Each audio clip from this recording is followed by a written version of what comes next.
Here we go. That was just really well done by Dallas Fuel. Might be able to win this fight. Let's see if they can do it. XQC jumping in, doing damage. That was a masterclass from the Spitfire. Looks like Dallas is going to hold for just a bit longer. And that will be it. Dallas Fuel. That's gonna hurt in the morning, though. Welcome back, everyone. We are live from the Blizzard Arena in LA, and it is time for the final match of the day. How's everyone feeling out there? You guys having fun so far? That's what I love to see. I'll be honest, yesterday's crowd was a little bit louder, but I have a feeling you guys are about to wake up here in the venue. Real quickly, let's reintroduce our analyst desk. We've got Reinforced Sideshow and our insider, Zoe, joining us once again. Zoe, what do you think about Florida's big win? Oh, you know, I'm just so happy for them. They kept this positive outlook. They kept the positive spirit going into every match. And this week, they just showed so much improvement. Against Seoul already, I really think they made it competitive. And now against the Shanghai, they really stepped it up. But also Shanghai, I did love that we saw so much more coming out of them. And that really gives me hope for future matches. Sideshow, for anyone who is just joining the show, what vibes do they need to watch at the end of the day? Oh, at the end of today, I mean, the first game that we had was a cracker as well. I would go back and rewatch that. A pretty close game, even though the scoreline might not suggest it. It was a good game to start the day off. But for Shanghai and Mayhem as well, that last game of Numbani was pretty good. I think, especially for the Shanghai guys, they'll want to go back and watch that, tweak a few things, and they'll be a dangerous team. Johnny, I got to close it out with you. We've already highlighted 2 players of our match sponsored by Omen by HP, but I got to get it from you. Most impressive player that has walked into the building so far. Oh, well, it has to be Logix, right? He just stepped up when he needed to, and he got all the Tracer pulls from. He stepped up on Widowmaker, on Dorado, and Ilios, of course. I'm just really happy to finally see Logix pop off, and maybe they can carry the momentum in the Florida Mayhem squad. I'm telling Fleta and Miro, you said it was Logix here on day 3, Hey, week 2. I mean, we gotta be fair here. Did Fleta nail in-air Farah pulse bomb? I don't think he did. So No. start points definitely go to But Logix here. you also said walk into the arena, and I don't think that Logix actually walked. He kind of rode, galloped, whatever you would call that. Had a spring in his step. So We're going to buy a little bit of time here for our teams that are still setting up on the main stage. So far here in week 2, what has been your biggest surprise, Reinforce? Oh, my biggest surprise. Oh, now you're putting me on the spot, Always, right? Johnny on the spot. That's what I do to you. Logix turned up again. Wow, nailed it. The biggest Good surprise job. for me, actually, has been the Dallas Fuel, because they've been such a good team for so long. Their underperformance yesterday when they played against the Houston Outlaws, and Houston Outlaws themselves playing so well, I thought that that was a fantastic game that actually has big repercussions for how the top of the Western teams end up going towards the playoffs for Stage 1, and how Dallas Fuel bounced back. Yes, but also Houston Outlaws. We didn't expect Houston to perform at all going up against Dallas. But then Jake took to the Genji, and they suddenly could start playing dive composition. So Houston Outlaws are surprising their own. Let's talk a little bit about Dallas here, Zoe, because Houston walked away with the 4-0. We're about to see Dallas return for the second time this week. They're starting 0-3. What issues did they have in their match last night? I think most people would agree that one of the main complications we saw from the team, and I think everyone at home also kind of mentioned that somewhere in the internet, was communication. I think their shot calling kind of fell flat in a lot of moments. I do think that the general communication and the way the team worked together, it just didn't feel like the Dallas Fuel we know. It wasn't the Dallas Fuel we saw in the preseason. It wasn't the former Team Envy either. It was just Yeah, They seemed off, for sure. Yeah, very off. They've been experimenting with different additions to the team, and the way that they're able to integrate these new players is going to have big ramifications for Dallas moving forwards. So I think that's players sneaking up on the stage as well behind us. Look at this gorgeous Reinhardt we got here. Zoning ults. I know that feel. I love it. I love it. Johnny, can you explain this for any of our new fans? Zoning ults? Yeah. Yeah, it's basically when you earth shatter a shield to scare off the enemy. Guys, I have to give you props. We filled enough time to get to our match schedule. You guys ready to get caught up? It's time to get into the action. Here's how we started the day. It was Seoul Dynasty starting off with a 3-0 record. Well, they 4-0'd Boston Uprising and now are sitting up top of our leaderboard at a perfect 4-0. The Shanghai Dragons showed some improvement in their match against the Florida Mayhem, but it's the Mayhem walking away with their first victory of the regular season. And now we got the big battle. It's the fight between the London Spitfire and the Dallas Fuel, and I'm told our teams are getting ready to walk out. So ladies and gentlemen, please put your hands together and welcome to the stage. It's the London Spitfire.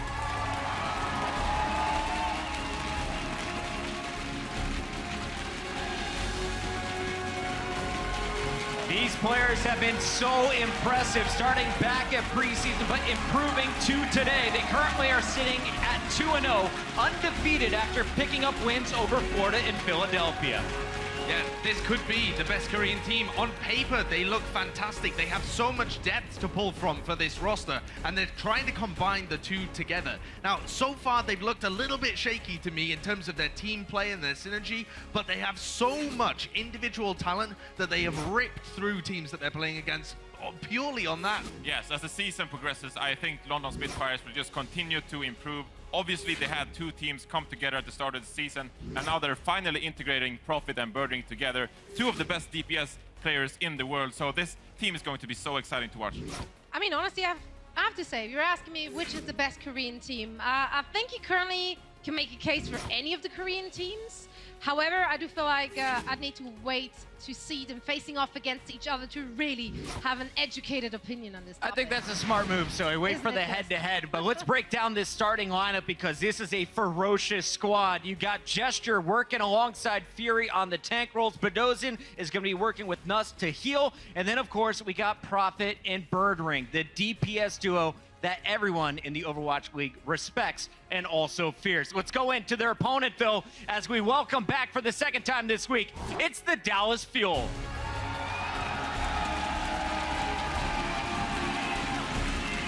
Good to see Harry Hook leading the charge as they come out of the tunnel. Right behind him is going to be Chips. Today, we're going to see the old school lineup here from our Dallas Fuel squad and reinforce. I felt like it's time for a change because this team is coming in at 0-3 after mixing up the lineup so many different times. Yeah, they had trouble integrating their substitute players, of course, so now it's back to basics, and I'm so happy to see this. They had so much success in the past. Obviously, you have Effect now on the DPS role, always consistent performer, and now you have Taimu in the squad as well, who is the X factor, who can pop off on McCree and Widowmaker. We saw the McCree play yesterday on Eichenwalde, so I'm looking out for the squad to finally turn up today and get their first win. Yeah, I mean, their first match in the Overwatch League was incredible competitive against one of the favorites, Seoul Dynasty. They did win a map, they drew one, and they definitely have what it takes to go head-to-head against the best teams here. Now, Sideshow, we do see Taimu back in the lineup. He's great on McCree.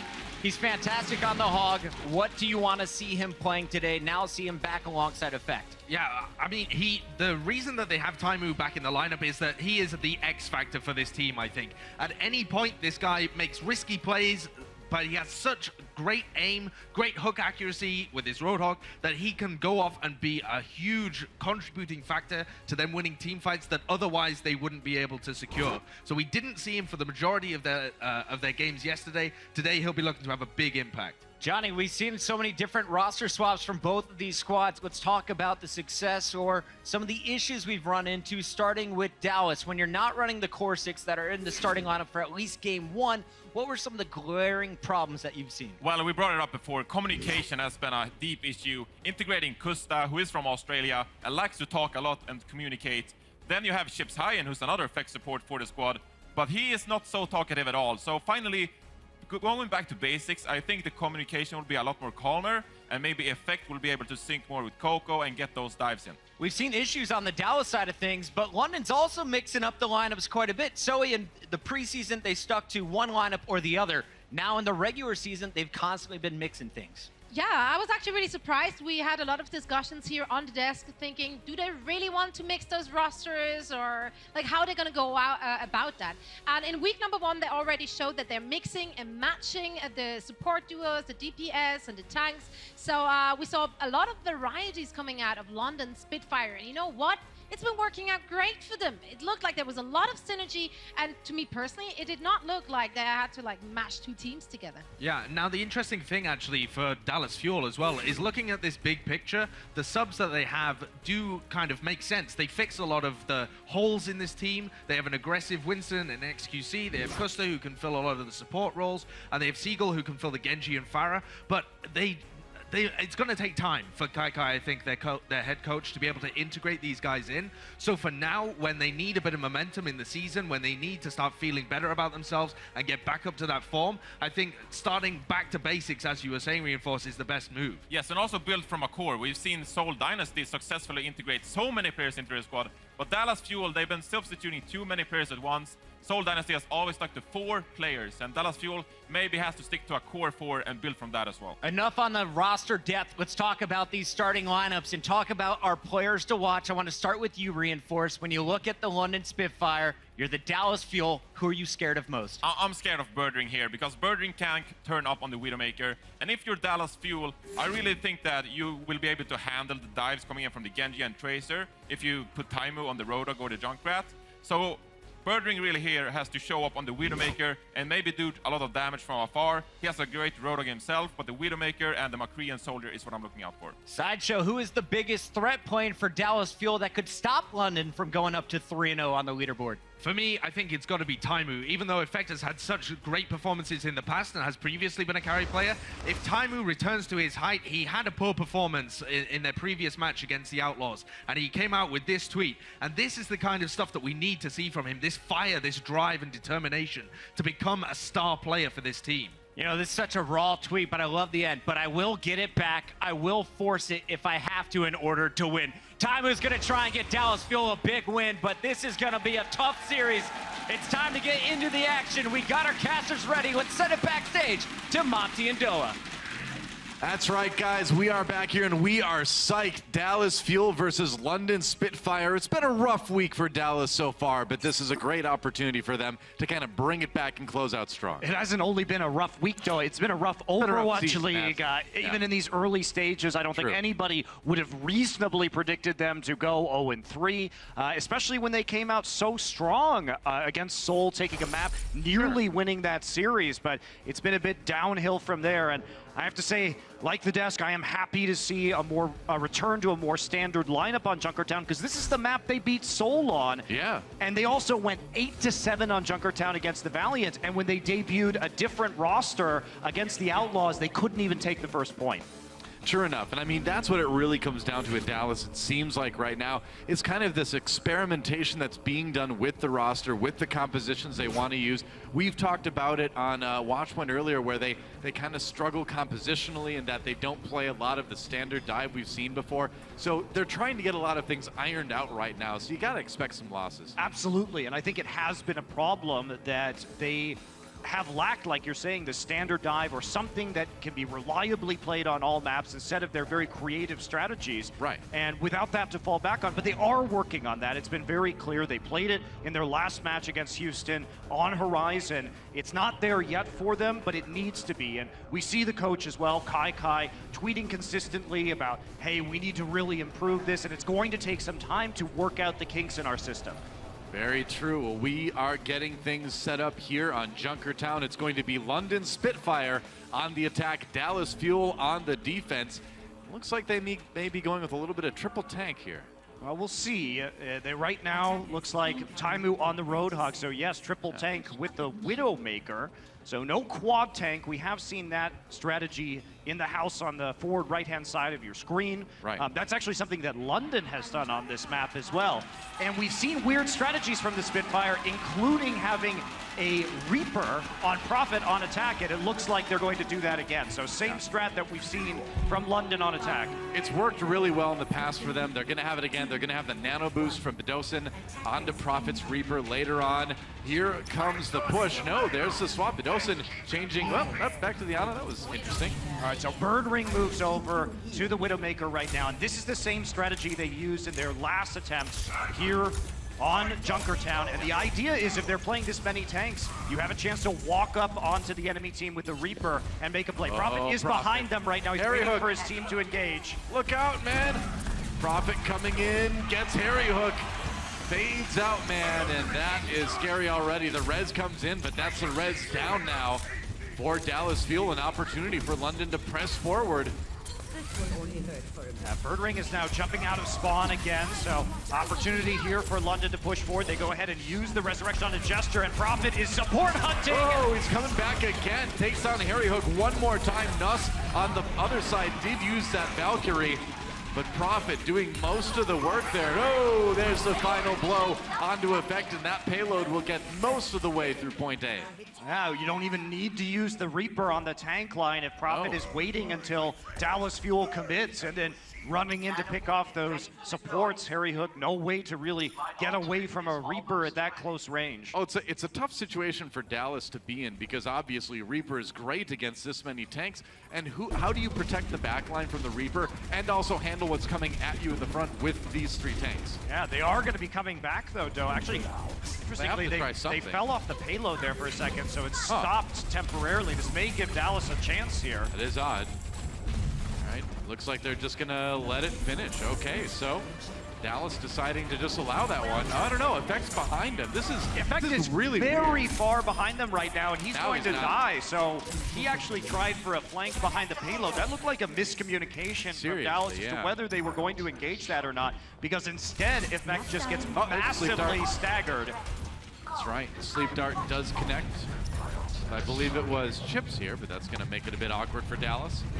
Dosen hopping over the wall.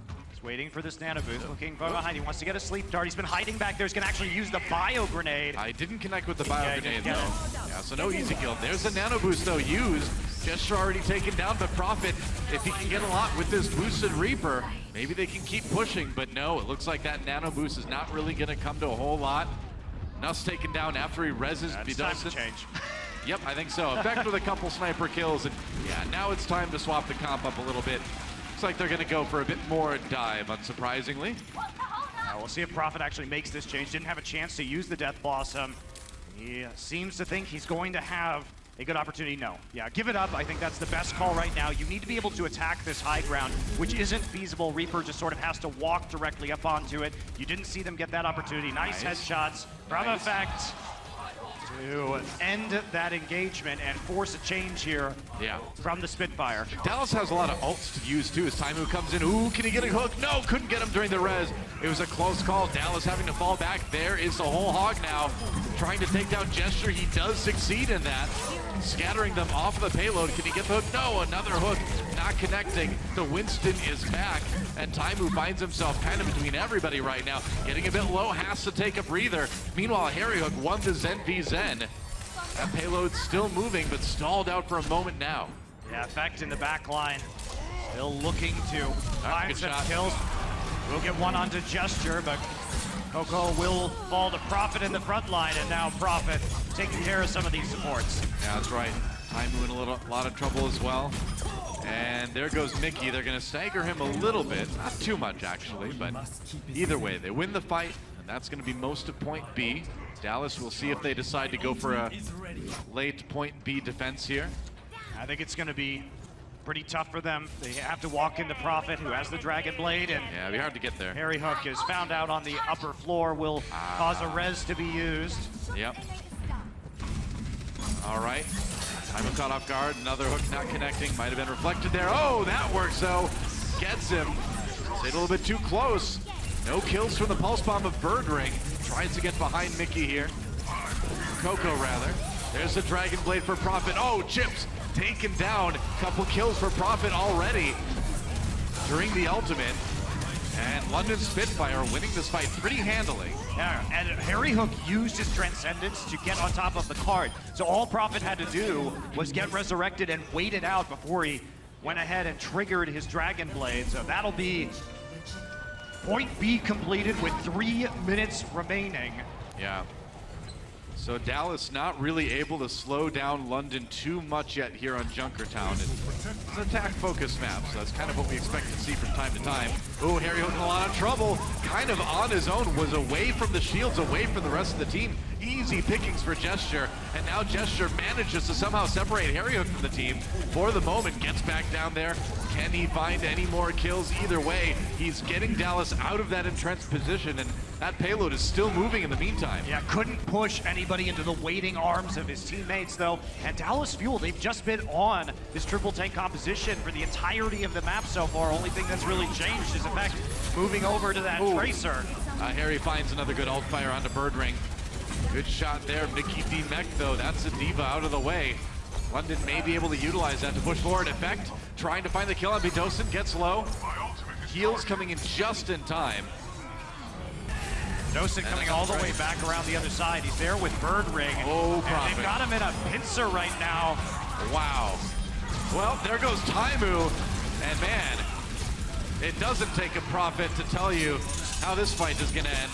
That was actually very well played by the Spitfire. So what Bidosin and Birdring did was they went underneath and across the point, and they were intercepting people coming back to the payload from the fuel. Meanwhile, London still outnumbering people, and having the Dragon Blade active led to a cleanup and the stagger kills from the incoming players. Yeah, so Dallas has the Transcendence here. Gonna need to use it at just the right time. Fury getting in the backline zone. Mickey down already.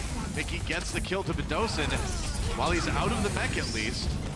And they're gonna push London back for the moment. No way you're really going to be able to contest this right now. You just saw the Transcendence go down. Yeah. So it's going to be about... Fight it out. Taimu's had enough. It's going to be about the next push with such little time remaining. Yeah. Dallas with a real opportunity here to prevent London from finishing the map. In fact, if he gets a good pulse bomb, that could end it. I mean, that's what he needs, but unfortunately, Bidosin with the Transcendence is going to make finding that pick difficult because he has to hit one of the lower HP characters so it's not instantly brought back up in health. Oh, Coco dying early. Caught out just a little bit. He got Nuts. He had to give up that high ground. Yeah, the kill on Nuts does help quite a bit. Birdring, looking, lurking. Dancing around the payload. Mickey D Mech, Taimu taken down by Prophet. The DPS duel, one on the London side. And there goes Mickey. So Dallas slowly losing people. And yeah, the responses are close, but you need to get something on your end. No kills for Birdring's pulse bomb at least, but Chips does fall anyway. Coco goes down, and Dallas going to be bottled up in their spawn. Can they even get back to the payload? Just barely. Oh, and Mickey can't get there. So that will be the map completed with 6.4 seconds remaining. So Dallas nearly pushed them to overtime, but just weren't quite able to do it. Yeah, and that last push was going to be so difficult for Dallas to hold. They were very far behind when it came to charged ultimates available, and didn't have an answer to a Valkyrie or Transcendence, really. But they maximized the amount of time they could have had, and we've seen Dallas push through this map quite quickly on previous attempts. Yeah. So we'll see if they change things up. So previously for Dallas, on attack, we were expecting to see Harryhook himself, a very good hit scan player, despite normally playing a support position. Taimu on the Roadhog, and then they were running Seagull on the Hanzo. However, since both Coco and Mickey are in this next match, we may just see that triple tank look one more time. Certainly could. Kind of checking out what the players are playing around with here. And the character select, and it looks like for now it may be that triple tank, although Mickey, I don't think he's going to stay on the Sombra. That'd be pretty surprising. Yeah, I don't think Harryhook's the one who's going to be playing the Junkrat either. Yeah, I don't think so either. Let's take a look at what has been selected for London. So when they've defended, on the last time they played Junkertown, they did go for a quad tank composition that speed boosted from the right-hand side onto the cart and just overwhelmed the opposition. They're taking a more tempered approach this time, Prophet. On the Junkrat, this is a more standard composition where you're attempting to play back with the Orisa shield and break the barriers on the payload and try and get to that bastion by using the Junkrat grenades. That's the plan. See if they can pull it off here as Dallas Fuel gets started with their attack round. A lot of room to set a good time. And here we go. The payload is moving. Coco getting in position here. Harryhook advancing safely to the cart. They gotta get him there as safely as possible. shield broken. Taimu, ooh, tried to use the halt to land a hookup on the high ground. That was clever, but yeah, that's what they're looking to do. Break the shield, immediately use the halt, and then pick off somebody from the side of London Spitfire. But he knows there is a Junkrat back here. Yeah, that's why you see London falling back as soon as that shield is broken, trying to get away as fast as they can, so they're not actually affected by the halt, put in a dangerous position. Well, Taimu's playing this one so carefully. Ooh, that's another hook that I thought was going to connect, but just didn't get far enough. Well, you really do have to play this one safely, especially while Effect is down. Oh, that's dangerous. Oh, Coco down. Now Chips murdering, finding a couple kills on that Widowmaker. Man, when I saw Chips fly across the street like that, I'm like, uh-oh, that is a dangerous move, and they paid for it. It is, and Harry Hook, is he going to stick onto this Bastion? He's getting close to the tank mode. Maybe just want to try and use that to clear out and at least take point A, something that the Fuel couldn't accomplish earlier this week. And Effect has been quiet on that Widowmaker on the Dallas side so far. Needs to start finding some picks himself. Going airborne. Ooh, Taimu gets a kill on the Fury.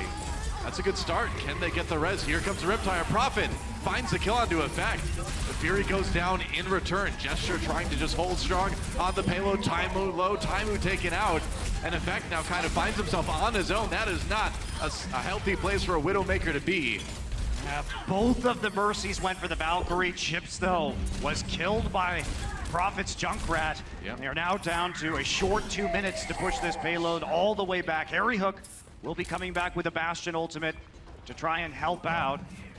Well, this is already looking pretty grim for Dallas. They need to have a really big push like now if they want to take point A and have enough time to go through and ideally take the attack round. There's a halt pulling everybody in. Harry Hook does have the configuration tank available. That ult is up whenever he wants it. Fury rezzed after Mickey takes him down with the self-destruct, but at least they've dislodged London. This might be their opportunity. Oh, but Chips gets hooked.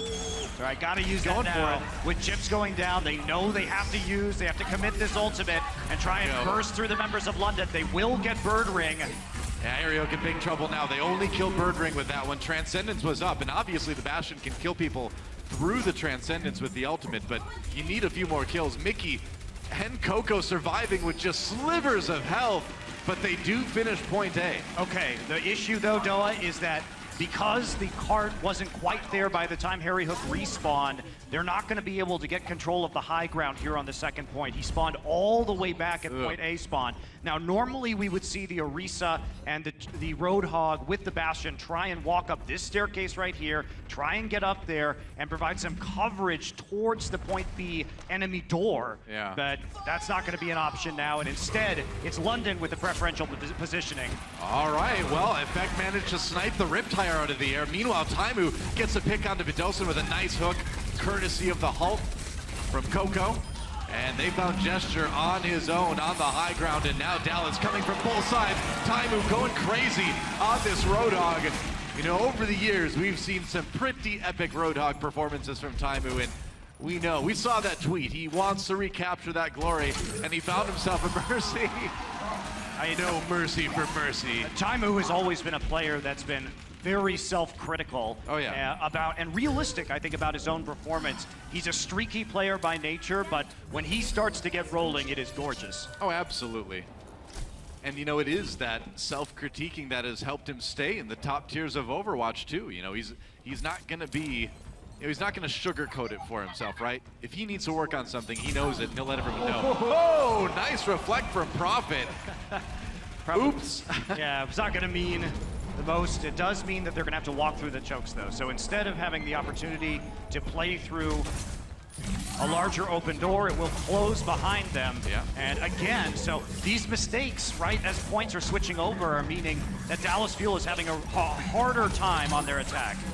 How does he pull out?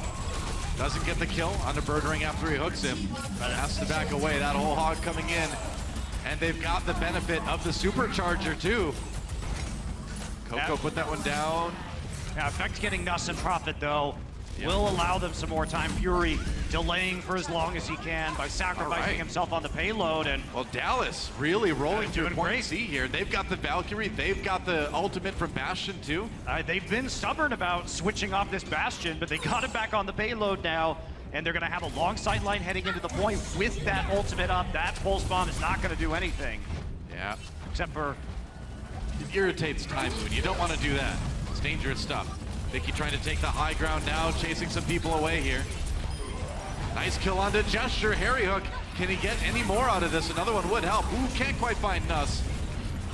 Oh, it was so close. Meanwhile, Effect res after going down. Harry Hook back in the Sentry configuration. Doing a lot of damage here, but can't keep himself alive. Prophet with the kill. Vicky nearly demeched. He was down to like 14 health. Looks like he's going to be popped out of the Diva suit now, though. This might be an issue. Prophet Yes, it might. will be returning with a Dragon Blade, and he'll be hunting for these Dallas supports. There's one down. There's going. Oh, man. Absolutely everybody. Prophet. That is absolutely everybody. Fury comes in with the smooth fadeaway self-destruct onto Coco, too. Taimu gets out, but that's a rough one. They still have about a minute and a half to go. And the duel happening. Taimu, can he find Prophet? No hooks onto him. That was close, though.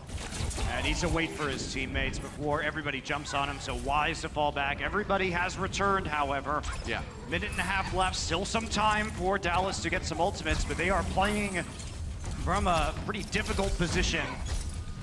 Yeah, London with all the advantages right now. Oh, especially after killing 2 supports. That certainly is what I would call an advantage. It's not bad. These are economy pushes from Dallas.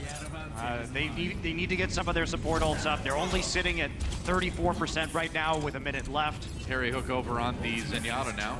Swapped off that Bastion finally. Effect moving to the Tracer. Taimu to the McCree. I'm afraid that Dallas's best opportunity might have already passed them by. I think that last fight, or 2 fights ago, is probably going to be it. Taimu trying to pull out some heroics. They will be going for the double hit scan. Hey, it wouldn't be the first time. See if he can do it, though. Nuss does have that Valkyrie. Ooh, gets very low. Survives. No, Mickey. That's a huge kill, actually. Him off. Harry Hook and Taimu go down simultaneously, though. So Dallas losing people they can't afford to lose. Gesture coming up big with the counter dive.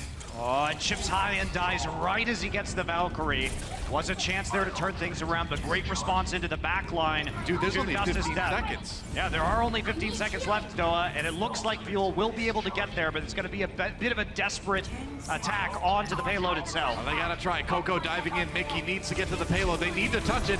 Less than 5 seconds now. And Prophet with that Dragon Blade looking for the opportunity. Oh, Coco on his own. He had to touch the payload. Can't blame him. Mickey doesn't get anyone with that self-destruct. And here comes Prophet again. He has been the hero of London Spitfire this map, and he will come through one more time, it looks like. Yeah, the Beck brought back up, though. There's no more resurrects, however, for the Dallas Fuel, so these guys are going to be permanently dead with that Valkyrie. Well, they tried and they nearly got there, but they weren't quite able to complete it. Spitfire take Junkertown. That was a close map, though. Sure was. And we've seen some good performances from the Dallas Fuel, but not enough to go ahead and take this map. However, certainly an improvement over earlier this week. Oh, yeah. I mean, no question. Dallas already looking stronger than they did against Houston. That was really kind of the darkest timeline for them in that match. But bouncing back a little bit despite the loss on the first map, London Spitfire looking strong like we knew they would. It's not going to be easy for Dallas, but they definitely came to play today. Yeah, they did, and really convincing, I think, from London. We see this roster and what they're capable of, and it's scary because you know they have 6 other guys on their bench, and it's only going to be more terrifying when they figure out the most effective ways of swapping out their players. Those zoning outs don't go anywhere, guys. Map 2 coming up soon.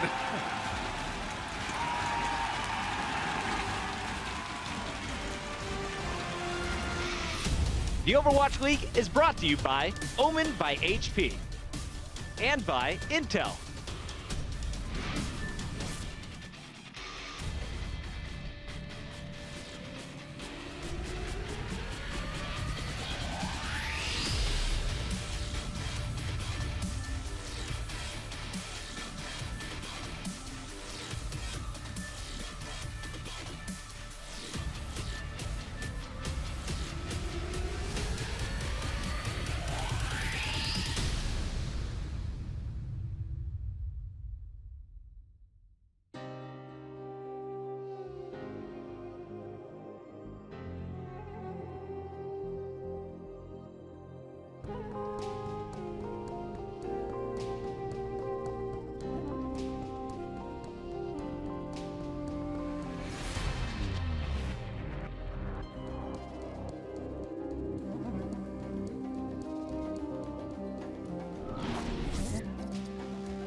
league that offers opportunity for talented competitors to test and push our assumptions about how the game is meant to be played.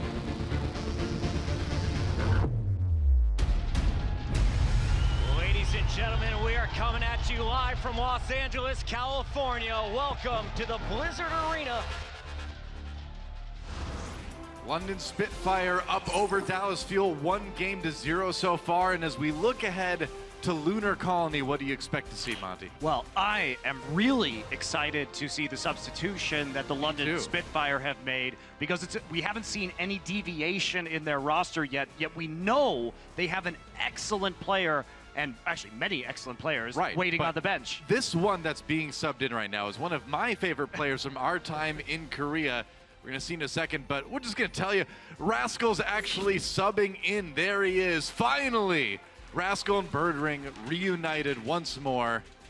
And for those of you who didn't watch Apex in Korea or didn't watch the preseason, Rascal has, as you say, typically been the partner from a team called Kongdu with Birdring. Right. And the thing about Rascal, and why I'm excited about him, is that he's such an interesting wild card player. When we saw him on the preseason on this map, Horizon Lunar Colony, he was playing Mei on defense, and his team played beautifully with him. He was cutting off all the entrances, picking people off. It was an extremely impressive display of skill. But when you see Rascal coming into the lineup, it means things like Mei as the second DPS. It means things like Sombra. Yep. So there are all these opportunities, and he is a bit of a DPS specialist, but in terms of creating interesting strategies, this is where you want to see the diversity in team composition from London. Well, the fun thing is we look at our map pool again, Horizon Lunar Colony up next. The fun thing about Rascal that I always really liked is that he was very good at taking the new hero, whatever that new DPS hero was, and being the best with it early on. Yep.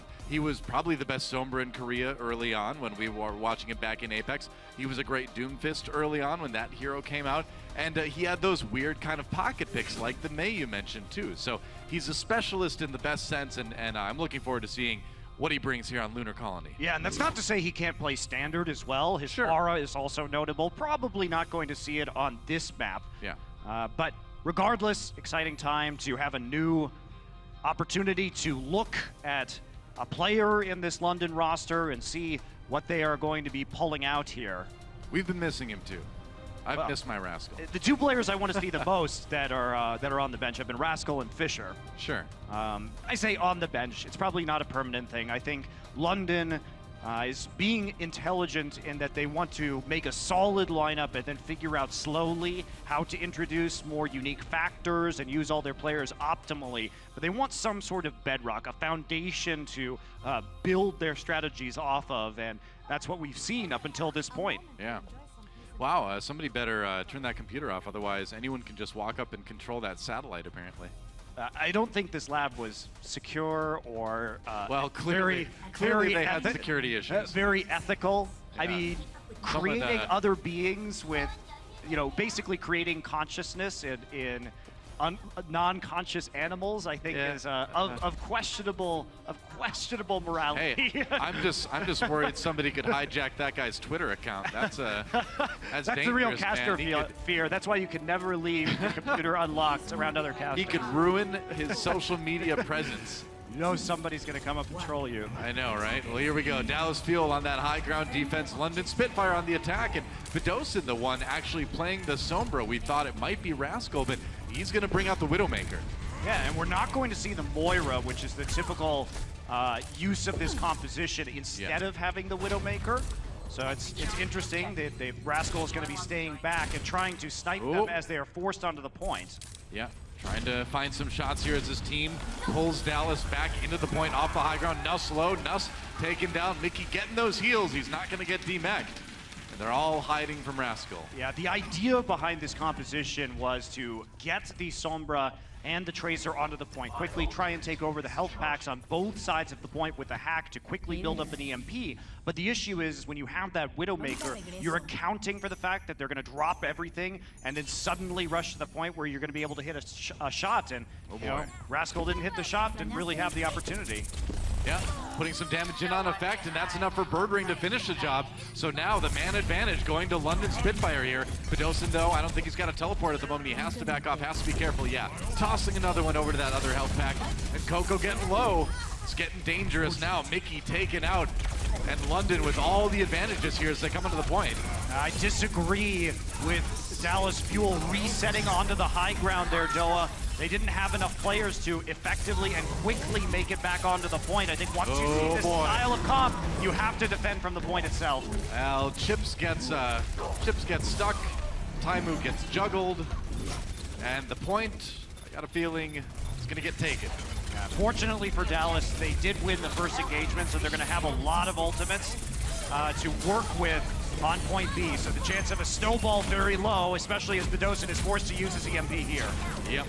People kind of streaming into the point to try to delay it a little bit on the Dallas side, but you got to give it up now. You got to get ready for that point B defense, and that's what they're going to do. I think it's smart, though, that Dallas did that, because eliminating the threat of the EMP means that you have a guaranteed Valkyrie. You're not going to get EMP'd and not be able to pop that ultimate and maybe get snowballed. So that is entirely worth it if you're Dallas. Able to force it at least.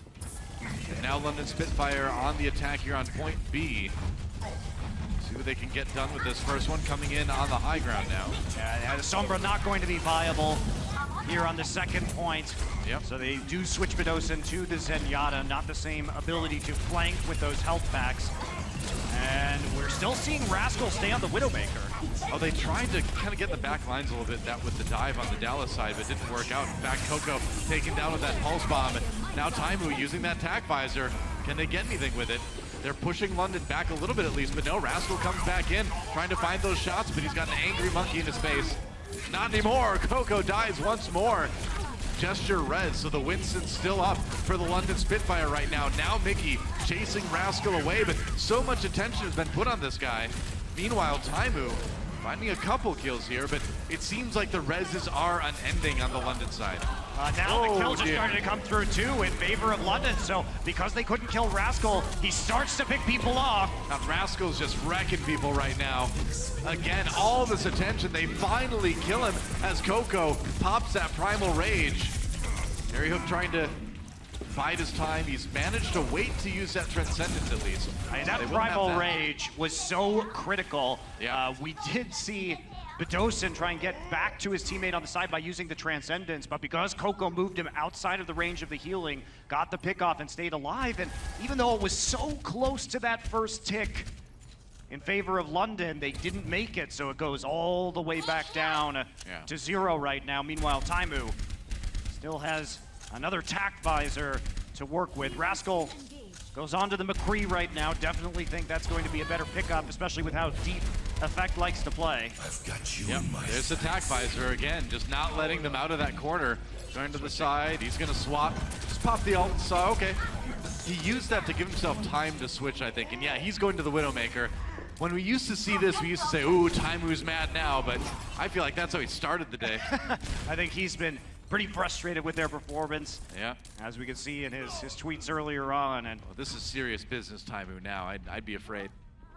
Yeah, this is a response to seeing that McCree. So what happened was his teammates told him that there wasn't going to be another Widow, so he would always have the range advantage against the McCree. So as long as Effect plays a bit more conservatively and doesn't open himself up to some flashbangs or overly aggressive attacks, Taimu will have some opportunities. He's going to get damage boosted right here. Yeah, gets a couple shots onto Gesture. More though. There's a nice one onto Fury. Can he get the deep neck? I think he may have. No, it was close at least. Coco blown up by the self-destruct though. Mickey coming back down. He did get the kill on the enemy, Zen at least. London still bottled up in that corner, trying to break out. Mickey going deep, man. Sees a couple low health members. Can he capitalize? They got a couple, but Rascal managed to de-mech him with the Deadeye anyway. There were a series of good body blocks in that fight from Dallas, and now Taimu's still trying to hunt for a kill, and he's just not gonna get, he has to switch off right now. You just can't heal, or you just can't get those kills through the Transcendence, and somebody's got to get to the point. Oh, he didn't get onto the point. Oh, that hurts, man. The ice block was a bit too early, and London Spitfire will go ahead and get 2 points here on their attack. 2-12. in the time bank for them. Yeah, that's rough. He just didn't time the ice block right to hop directly onto the point there. Yep. And so the stall, not possible. And now we get to see what London's going to do. Again, this is where they came through with the May in the preseason, so I hope we do get a chance to see that hero used here again. I mean, when you put Rascal in, and if you put Rascal in and you don't play May on Lunar Colony defense, I question your sanity, London Spitfire. Hey, I hope we see it. I hope we see it. Right now, doesn't look like we're going to be seeing it. I'm questioning your sanity now. The clock is ticking down, but Rascal is on the Junkrat. All right. I suppose that's reasonable. He's such a good May, though. He is a wonderful May. Oh, well. There's still time for it in this match, Stoa, but it's not going to happen, at least on the point A defense. Doesn't look like it. Not from what we can see, anyway. Dallas, another frustrating round for them. I mean, they managed to eat a decent amount of time off of the time bank, but 2:12 in the clock is still pretty good for London Spitfire. Yeah, it is. But there's always those new opportunities, especially with the fuel. If you get a snowball push off the first one, if you can really just jam it through, you can get very fast times on any assault map. Yep. So Taimu now, looks like he will be playing that Widowmaker with effect on the Tracer, so pretty standard composition here to get onto the point and try and force a battle on the point where Taimu will have the edge through the big window at long range with the Widowmaker. London Spitfire playing what has become a pretty standard pick composition on the high ground here. That's right. So usually the way you deal with this, like we saw Spitfire themselves do, is put some pressure on the point by coming around the left-hand side and attempting a back cap, so they have to slowly make their way down to the point itself. Coco's very far forward right now. Yeah, I'm gonna try to tickle them from the lower floor with that Winston. They're trying to pull them back. Yeah, Effect's already on the point. Yeah, they're gonna wait till the last minute, I guess. Yep, okay, they send Rascal back on the Junkrat to get rid of him. Oh, and Birdring gets the snipe onto Taimu. You can see from the kill feed. Right now, Rascal just waiting on the point, making sure Effect can't get back on there and cause any trouble. And Birdring, man, just finishing people off. Dallas having to back away. Back to the drawing board for them. Yeah, it's interesting they sent Rascal back to deal with Effect, actually.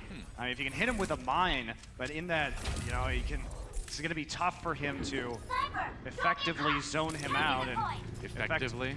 Effect back on the point again, so they are going to try this one more time. Mickey is now coming around to block with the defensive matrix some of the possible concussion mines that Rascal could be tossing out. Effect has to stay at range, can't get too close to the Junkrat. I definitely wouldn't want to.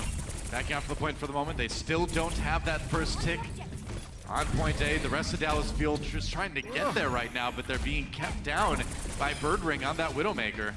Yeah, and they're not really feeling the pressure to come back there. Rascal is doing the work needed to zone them. Yeah. So they have to dedicate some more resources as Dallas finally makes their way around. Harry Hook is still not here. That's one tick. Coming in now, Effect. Oh, we've got that pulse bomb ready. Harry Hook taken out. Birdring found that kill again. There it is. Did he get the stick? No, not quite. He had a chance to stick gesture and he didn't do it. That is devastating. Harry Hook brought back up again. Dallas scrambling onto the point right now, but the kills coming in favor of London Spitfire. And Effect suddenly finds himself near alone, him and Coco, fighting for their lives on the point. So they got a tick, but the problem is that Harry Hook was isolated on the opposite side of the map away from the point. So what happened was Birdring tried to set up a crossfire onto the point where Taimu would have normally taken a position looking in, finds Harry Hook, kills him, and then basically the push is over with a big advantage for the Spitfire. Yeah. Taimu on the McCree now. I mean, it suits the way he's playing better. If they want to go in and all the members come around to the side of the point, this is the way you want to do it. Yep. Rascal ready again for Effect on the point with that Tracer. Backs away, taking fire from both sides. Trying to find a place to put that trap where he can get Effect. Now he's got the shield, but the shield isn't on the high ground. Doesn't matter. Fury manages to get the kill onto Coco here. Still on board with Rascal as he tries to deal with this Tracer. Effect got out, got a little bit of healing. Coco res. Now Rascal going in. Oh man, Birdring Knows where everybody is now, and that makes it easy for Lund to effect. Coming around the corner, what reflexes from this guy. I mean, yeah, you can see him through walls, but still, Rascal chases down Chips. That's another kill in favor of London, and they have ults to spare. Yeah, they do, and they're the big ones as well. You can't fight into the point when they have a supercharger and a transcendence. They will be dealing an immense amount of damage. Dallas's only hope right now is to get Chips up to that Valkyrie as fast as they can. Yep. Ooh, he's waiting for Harry to show his face again. Sect is dead. Dosen hit him. Oh, Taimu. The right click, and Taimu playing at that range is just not gonna work versus a Widow. They just can't do anything against this Widowmaker. Birdring just has the entire team pinned down, and Dallas Fuel has 5 seconds to get there and keep this map alive for them. Mickey D-Mech, though, that's not gonna help. They get the supercharger, but nobody can get to the point, and that's going to be another map win for London Spitfire. They are up 2-0 in this series. You can see the communication from London. Every time they came with the flank, they would send the appropriate number of players over. They zoned out effect with the threat of the sort of one-shot concussion mine combo. Yeah. And even when they sent Mickey there as well, it was Fury matching that. When Mickey went away, or when they got chunked out, Fury went back up to the high ground. So really smooth transitions from high ground for London on the point, and take a nice selfie there. He's enjoying it, guys. So I hope you're enjoying it too. Halftime coming up.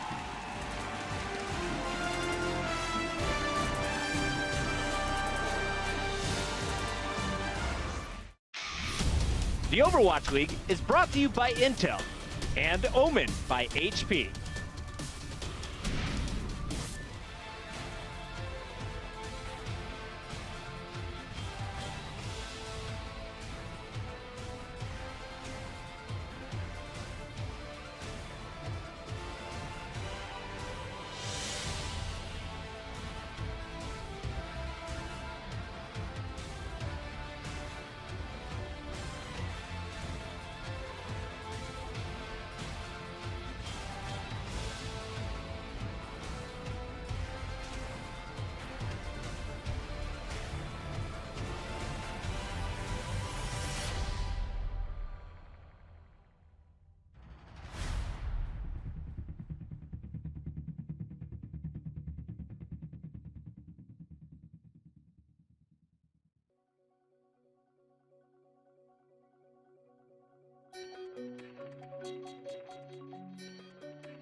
It's halftime here in the Blizzard Arena. Welcome back, everybody. It's time to break down the action that we've seen so far in the first half between the London Spitfire and the Dallas Fuel. It's Puckett, Reinforce, and Sideshow once again. We're going to get into this one starting with Junkertown. So far, we have seen both these teams playing this map, especially Dallas more recently. Today, they're coming in with their core lineup, and we got to talk about some of the improvements. As we run the highlights, what did we see from Dallas out of the gates? Yeah, they were running a triple tank strategy for the majority of this map, both on offense and defense. Taimu able to play a position where he can have a lot of impact over on the Roadhog, and Effect was having a big impact on the Widowmaker when they began. Switch off to the Tracer for various different portions, but they also kept running the triple tank all the way to the end of the map as well, which is slightly unusual, not something you'd normally see. Well, it can work as anti-dive composition. As I said in the pre-game, of course, Birdring and Prophet running the Genji and Tracer dives. So triple tank has a good time staying alive versus those dives. But I think they put Coco on the Orisa a bit far too long. And if you're playing the dive composition, it's so easy to run around the Orisa because she doesn't have any mobility.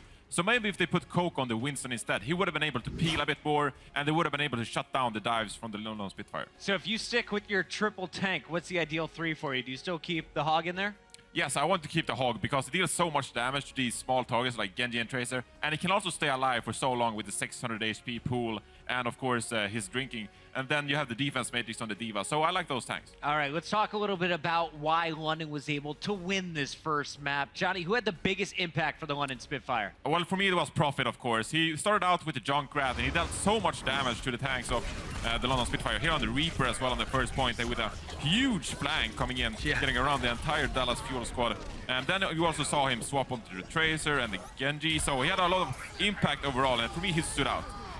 How do you stop a guy like Prophet, who seems that he can play every single DPS hero? Well, it is hard. You have to think about the fact you can swap heroes anytime in Overwatch, and so you constantly have to adapt. Now, the Dallas Fuel squad, I think their strategy is a bit off in general because they're now back to basics, playing the same lineup we have seen so many times in the past. And so they're sort of stuck in the strategy from the past as well, where they don't really feel comfortable flexing to those heroes. We saw on Horizon, for example, where Kusta often is playing the Moira, and because no one in the former Envious squad has played Moira before, they have sort of avoided the heroes and the strategy involved in those kind of picks. Yeah, I would also say that you're getting that kind of thing with Effect as well. Effect used to be the carry for this team, playing Tracer. He was like a one-man army in the previous patches, where Tracer was kind of more impactful.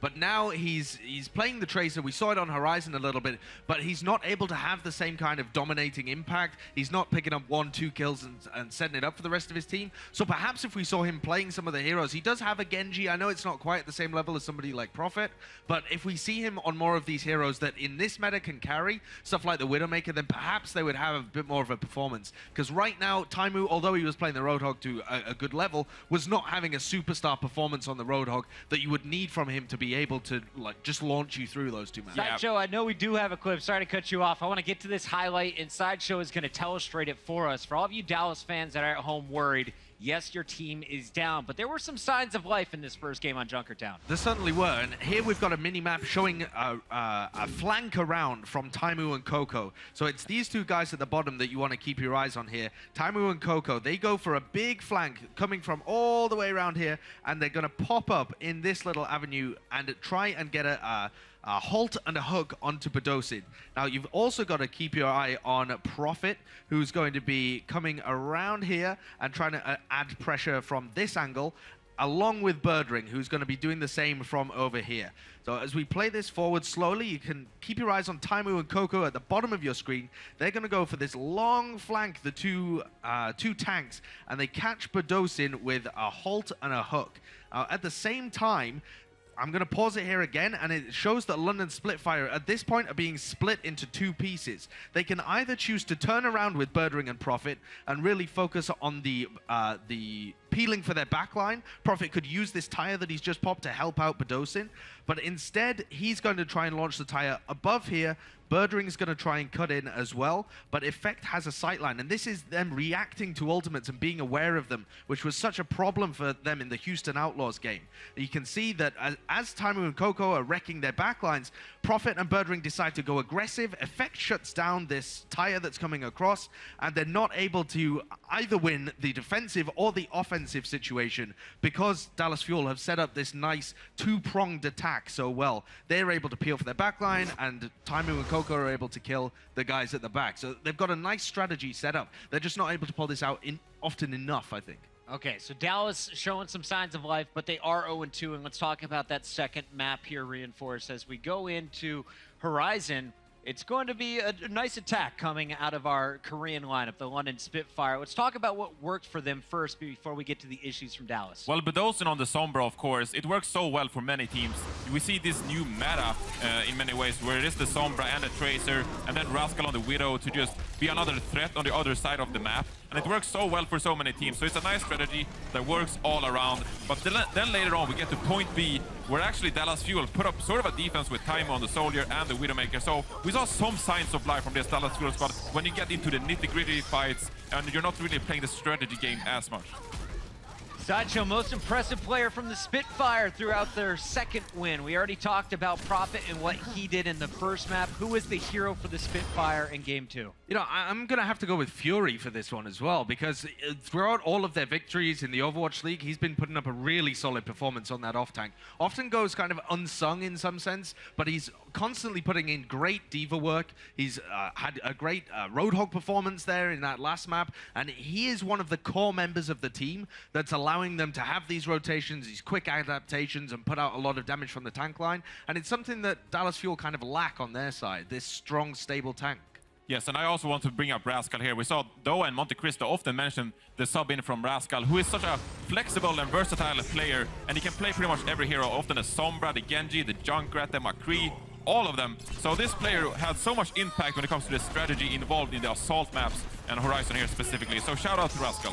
So we've seen Birdring, we've seen Prophet, Rascal is in the mix. What is London going to be fielding in map number 3? That's the question on my mind. Reminder, before the break, we were in this same situation with the Gladiators last night. They were down 0-2 to Philadelphia Fusion. They won map 3. That got momentum into map 4, and they ended up winning 3 straight to take this series. So if you're a Dallas fan at home, don't give up hope quite yet, but you might as well at the end of Game 3 if they don't walk away with the win. The players know the pressure is on. We'll see if they can step up to the task.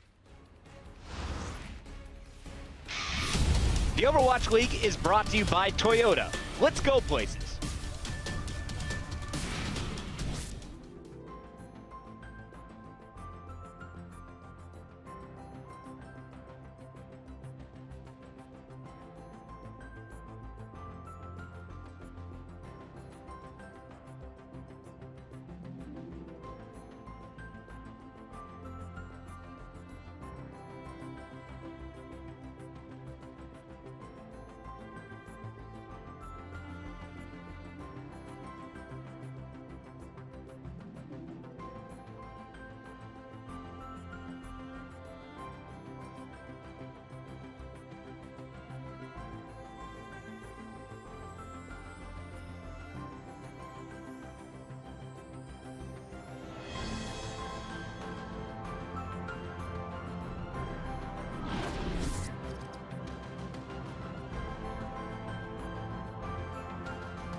this guy do more impressive things? Birdring, being able to play so many different things so well. 시작할 때 시걸 선수의 방송을 보면서 이제 오버워치를 시작하게 됐는데 Seagull looking for that shot. He's usually pretty accurate. 그때 시걸 선수의 갈매기 조류 저도 조류로 하고 싶어서 이제 버드에다가 링을 붙이게 돼서 이제 버드링이 된 것 같습니다. I consider it an honor that he named himself after me just because he's so absolutely good at the game. It's kind of incredible. And they are getting shredded right now, Birdring. 한국에서도 이제 시걸 하면은 그래도 오버워치 좀 했다 하는 사람들은 이제 다 아는 정도라고 생각해요. I never knew I had that many fans there. I'm streaming and it's like 5 a.m. their time, but they still watch when they can, and that's incredible. The reach of Overwatch is truly global. 가까워지고 싶은 마음은 있는데 워낙 이제 시걸 선수가 이제 오버워치계 간판 거의 뭐 걸어다니는 대기업 수준이라서 약간 좀 제가 먼저 다가가기엔 좀 약간 부담스러운 느낌? I watch him as much as I can every match. When we were sitting in scrims and I could spectate, I was spectating him most of the time. He is extremely good, and I would love to play against him. All the kills for Birdring. He is greedy right now. I really want to meet him. I still haven't. I've played his team, but I haven't talked to him or met him in real life yet. I just want to give him a hug. He's awesome. That's right, and you can see on your screen, Seagull back in for Mickey here, finally getting a chance to have that matchup. Both of these guys have been looking forward to Seagull versus Birdring. Two players enter, well, and they'll both leave, which is, it's just a video game, guys. Don't take it too seriously. Yeah, But it's gonna be a great fortunately, match. both of them are going to leave Right. and have another chance They'll to be play okay, don't worry. in the future, and it will be profits in for Rascal as we head to Oasis. So, Right. this is an expected swap-off here for the London Spitfire, but a bit interesting for the Dallas Fuel to take away their off-tank. So, what this probably means is what we saw from Dallas in the preseason is that they really like to use the Orisa Roadhog combo on Oasis, which was notably unusual, but now with Seagull in the lineup, they have some options to play Spitfire as well as the Junkrat, so we could see a few different looks here. Triple tank, if we head to University with effect on the Zarya, certainly another option. So they seem to have some flexibility in the compositions that Dallas can run here. Well, that's one of the things that everyone always gets excited about with Dallas, right? Is the amount that they can mix and match their players with the hero pools. But it's almost like they've got too many pieces, and they haven't quite been able to find out how to put them together to make that, you know, fast, efficient race car yet. Right now, they've just got a bunch of wheels and engine parts sitting around, you know? But they're really nice engine parts. Yeah, and that's you know right. they're top quality. That's right. And once you can put them together, it's going to be a really sick racing car. But Exactly. you have to get there, right? Right now, it's a pile of parts, but soon it will be one of those epic, sleek, Jake-slaying cars that you see outside of City Center here on Oasis. I like that, the stat we had that day that now right. 100% of car hits have resulted in eliminations on Oasis. Cars 1, Jake 0. Cars won everybody 0. It's true. So effect actually on the McCree, and we do see Seagull on the Junkrat, so interesting time, especially with Chips on the Lucio and Harry on the Zenyatta. Typically you would expect that to be the other way around. All right, well, looks like they're going to roll with it anyway, though. Interesting. Yeah, I mean, here we go. Yeah, we're actually going to see nearly the same thing. Well, Nuss will switch over to the Mercy. All right. And Fury will be Understandably. on the Diva right now. So actually no Pharah's coming into City Center. Will be ground war here on the bottom. Yeah, both teams going with the Junkrat McCree. Prophet's going to be flanking around to the side right now. He wants to pick up somebody on the back line. Taimu actually the first to fall.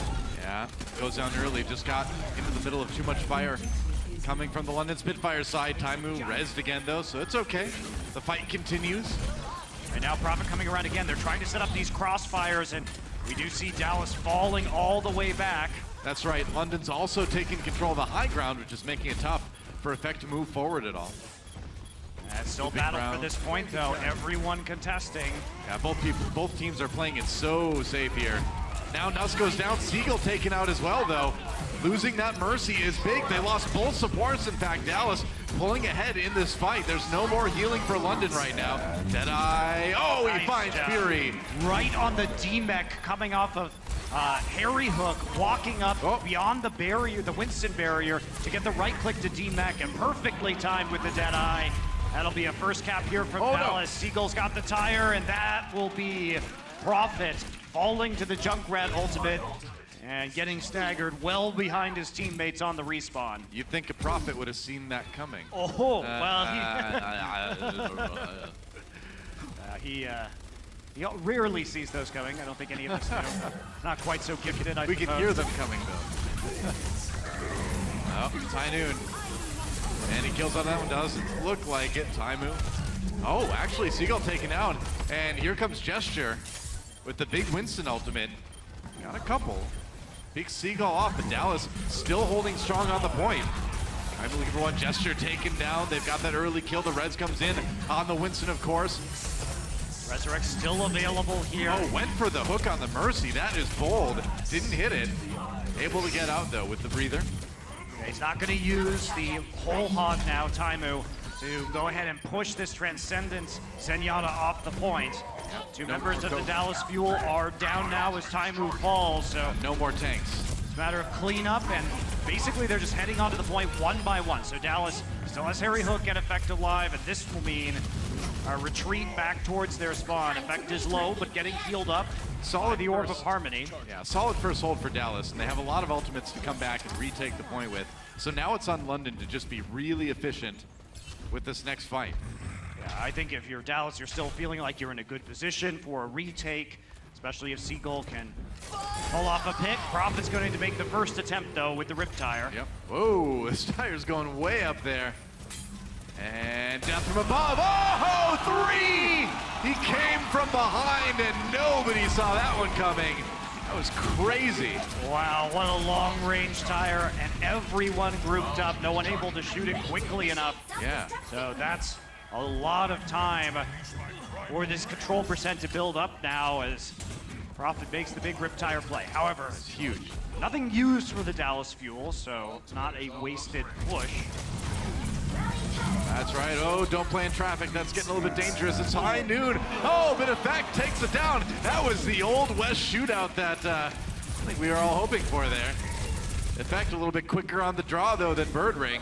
That was overly aggressive from the members of the London Spitfire, Way however. too aggressive, And yeah. now Taimu's mercy hunting on the sides, misses his hook. But it's still going to be a point capture here for Dallas as things are going to swing back into their favor, and they will take the lead shortly. I've never seen two McCrees just like high noon at each other like that. Nice hook from Taimu, another kill. And that was about as Old West as it gets. Effect with another kill on the Birdring. There's a new sheriff in town, and I'm using that in a much better sense than the Houston Outlaws. Yeah, creating law and order on the point. That's right. Justice has been served in Dallas, getting close to 90% already. And they still have the Trance, they still have the Valkyries trying to get some environmental eliminations and prevent them from attacking as far forward as he can. Prophet will take out Seagull's Rip Tire, so no forward kill there, and Taimu will find himself in traffic. That's right, another sacrifice to the traffic gods, and Dallas trying to hold without one of their tanks right now.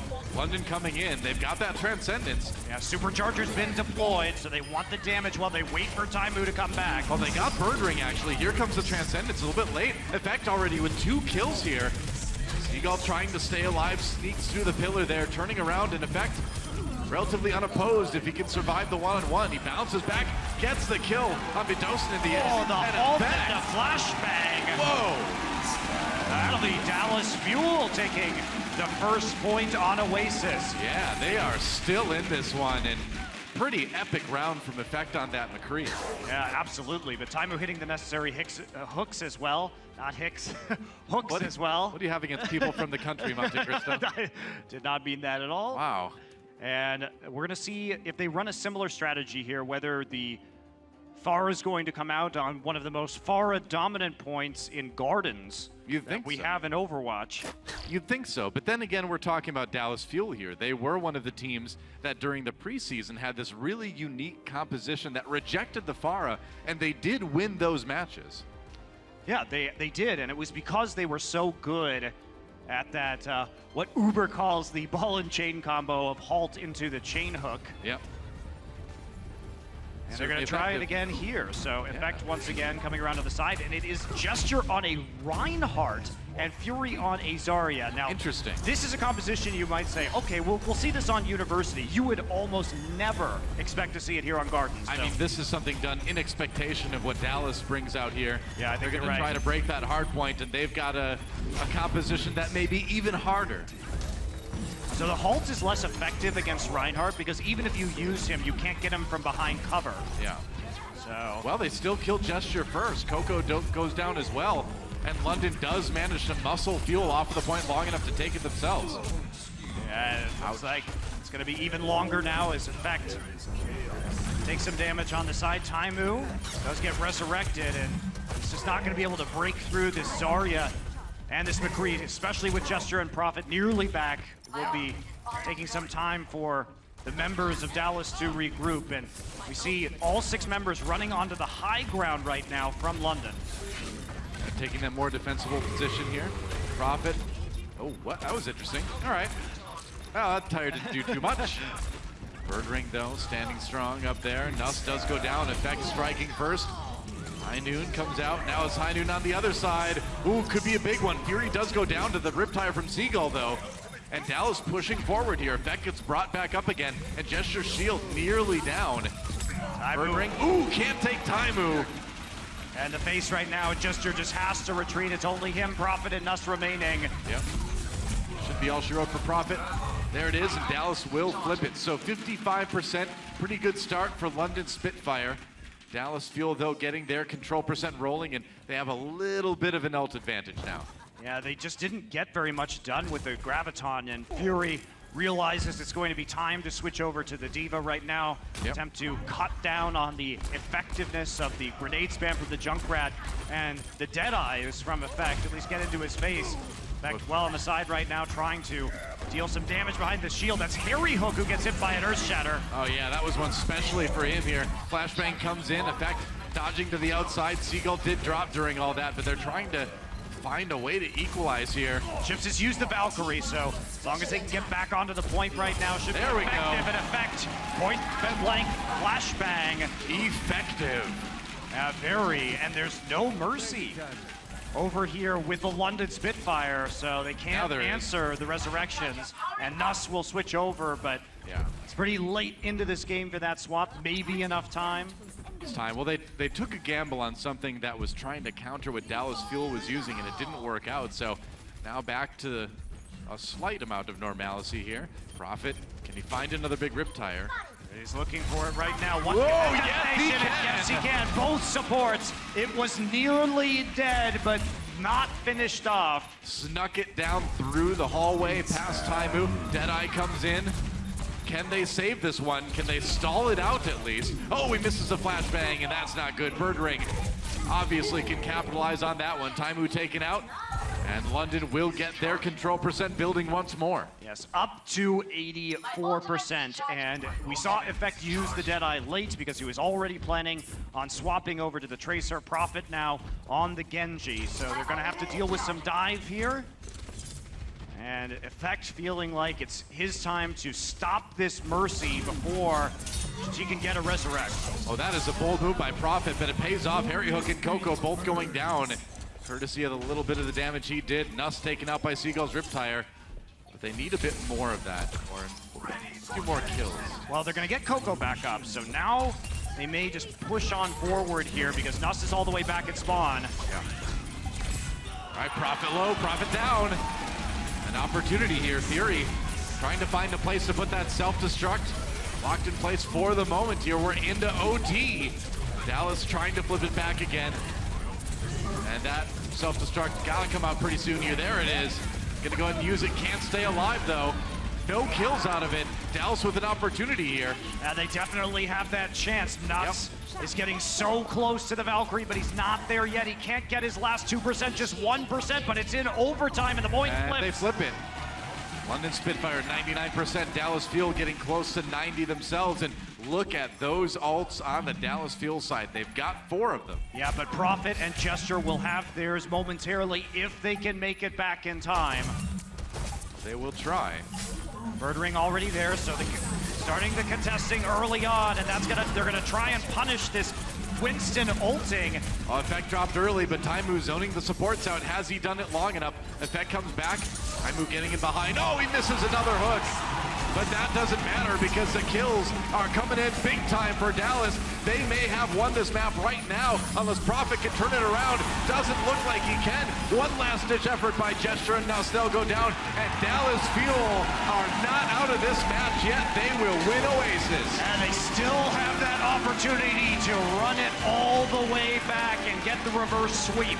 It's not going to be easy, but it is possible. It is definitely possible. Numbani will be our next map. Seems like we might see some more substitutions, but an impressive 2-0 victory, even with unorthodox compositions. Yeah. Execution is there for the Fuel. I mean, talk about some pretty epic individual performances on that series. Effect really came to play.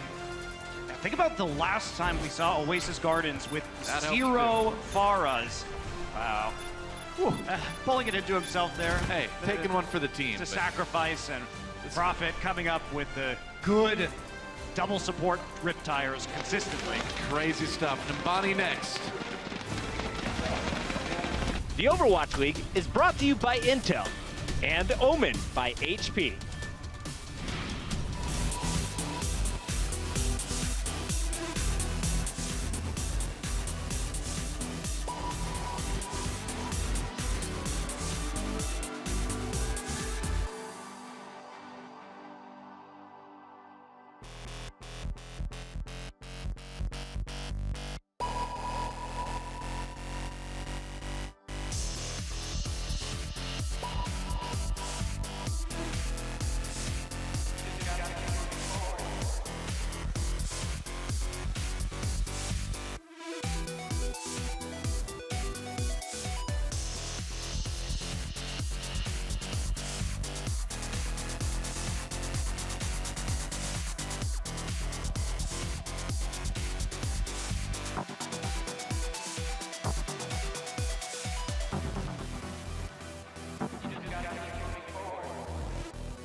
Hey guys, this is Zoe again, and I just quickly want to talk a little bit about coaches. Every coach in this league has different things he needs to focus on. I'm now joined by London Spitfire's coach, Bishop. Please give it up for that man. There we go. Bishop, you guys are coming into this with two separate rosters, pre-existing rosters, who have a lot of experience and a lot of talents. What are the things you as a coach need to focus on here? Well, the biggest obstacle that we have is, believe it or not, the fact that we have so much talent in our roster. All 12 players, really talented players. But it's a happy problem that, as a coach, to have. I know a lot of our fans out there and Monte are really looking forward to having some of the other players show up and play. But we're always trying to make it so that our performance is always, befitting the caliber of the players that we have. So it's a constant struggle to make sure that all the players, get their fair time and that we come up with the strong synergy roster.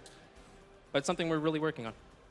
All right. Now, how do you guys actually prepare against rosters of that size, such as Dallas Fuel, who's sporting 10 people? Well, I mean, the fact that we have a 12-man roster, I think I can speak on behalf of all the other teams out there that have a large roster. And what I want to say is that the larger the roster you have, it kind of comes with its own risks. It's really obvious what a team is going to try and implement when a new player is coming in, because each player usually has a special role that they have within their team. So I guess when you're prepping against a team that has a large roster, you really want to look at the players' individual strengths and weaknesses and kind of play off of that. All right, Bishop, thank you so much for the insight. Bishop from the London Spitfire, everyone.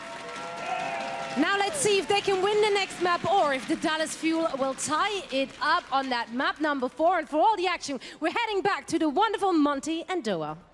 All right, thanks. So it kind of sounded like Bishop was in a job interview in college or something. Well, our greatest weakness is also our greatest strength, in fact. But he is right, that you've got a lot to draw from on London, and we're starting to kind of see that big roster coalescing into a really, really strong lineup.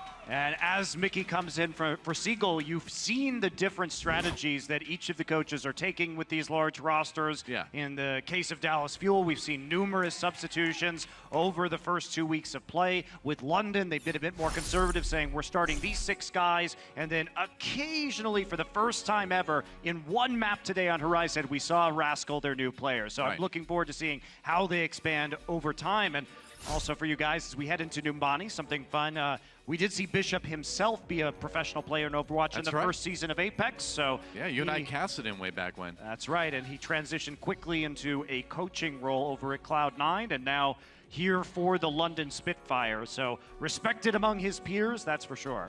Yep, that's right. And now we go to Numbani, a chance for Dallas Fuel to tie up this series and send us to that Lijiang Tower tiebreaker. And just as much, a chance for the London Spitfire to secure another match win and go 3-0 so far in the Overwatch League. We're all hoping we go to that 5th map, though. That'd be... I'd love to see it. And I think Dallas would really love to see that, too. I mean, after they won this last control map, I feel like, they really feel confident if we do go to it. Yeah, this is one of those times, though, where you are pretty confident what you're going to see, as Bishop was saying. When it comes to the roster substitutions, obviously Mickey plays mostly that diva, and we are going to see a pretty quintessentially Fuel roster with Harry Hook and a single support. So Harry Hook playing the Soldier 76. He's the best Soldier player on this team. Yeah. And people might be surprised to see Taimu on Sombra, but he and Chips were both the Sombra players. So we actually have seen him flex onto this hero many times previously. Well, and the other thing, too, is we have seen it a few times on this map, and that's where you hack the health packs around the outside and kind of make it harder for that team to make a longer push work, right? You're not going to be able to go back and heal up after you take a little bit of chip damage. You just have to go in and rely on your healers. So the Sombra thing is not used quite as much, but it can be effective. See where he's going to hack first. Looks like he's going to go forward and hack that health pack, the mega health pack right in front, so that as they poke, there will be fewer options for the Spitfire to regain some of that healing. Spitfire will be going with the tried and true Tracer Soldier combination. This does mean that they need to get onto that high ground. Birdring, as you can see, patiently waiting. Prophet's already through, and he's trying to harass Taimu on the Sombra in the back, but Taimu's sitting on a hacked mini health pack right now, so it's going to feed him ult charge, really, as Effect comes around to try and help out. London trying to draw Dallas away to give the Birdring a chance to take the high ground here, but Nuss will fall instead, and now be dosing a little bit on his own. Oh, but Coco does go down. maybe they got a chance here. Taimu comes in for a bit of revenge, but Birdring, he did get that high ground. Now he needs to do something with it, but they've lost so many people already. I mean, it's a 3v3 right now between Fuel and Spitfire, and Dallas Fuel has a spawn advantage on this map. Yeah. So they will be able to get back there faster, and that's why you're going to see Spitfire start to retreat. Prophet on the point. Well, Birdring, recall, he might have actually bit off more than he can chew. Well, Birdring hopped out so that their Mercy could get back quicker, and now they're going to try to get on the point. They lose Gesture in the process, though, but Dallas Fuel diving deep, and Coco's going to pay for it. Here comes the EMP, though. It is up and available. They're trying to corral everybody into a corner. EMP used. Oh, and Mickey going to get DMAC nearly immediately.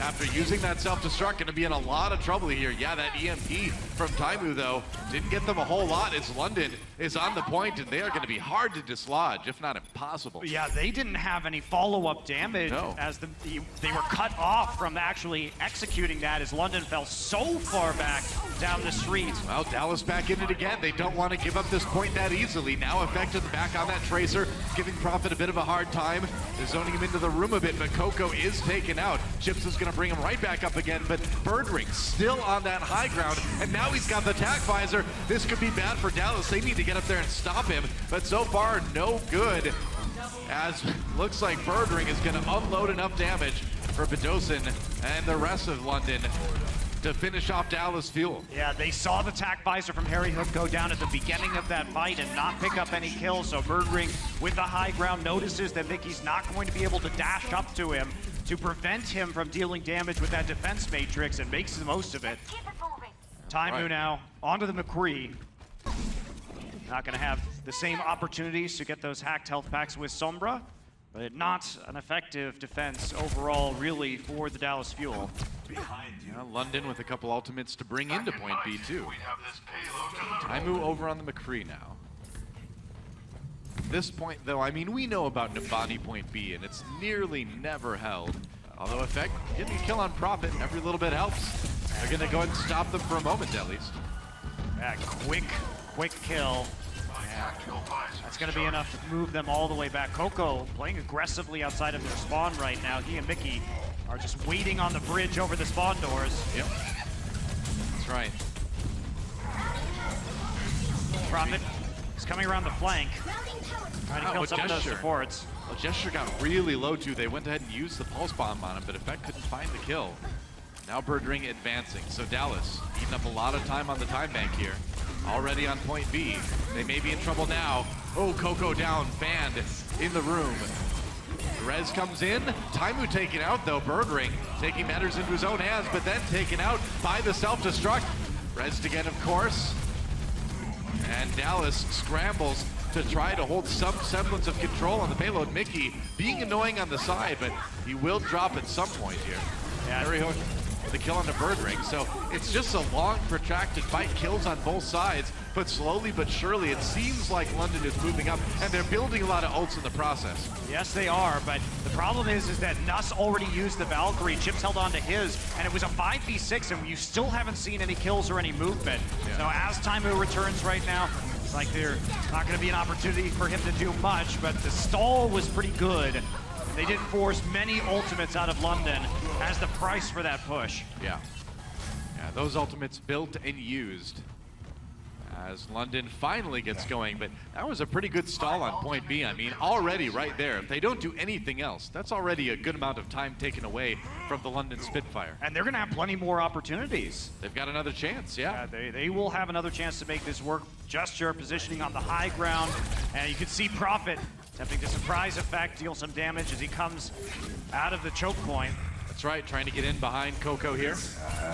Down to Harry, waiting to see if Taimu can get anyone. No, nobody.